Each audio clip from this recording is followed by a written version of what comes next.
In this video, I'm going to show you how you can easily add an alert to calendar event on an iPhone. Be sure to watch the video to the very end so you don't make any mistakes.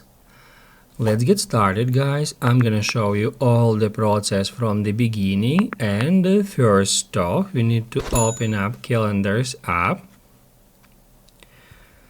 Then we need to search for an event. We can easily do so if we get into some particular day.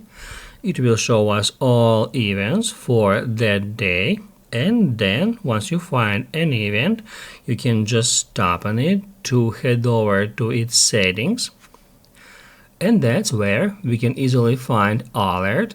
By default, all events are created with alert set to none, so alert is now turned off or disabled.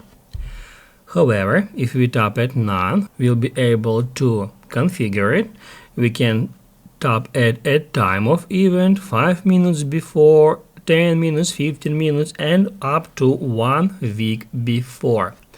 I'm gonna select 15 minutes before, and once it is done, it is already set. We don't even need to tap at done or save to save that changes. We can just go out of here.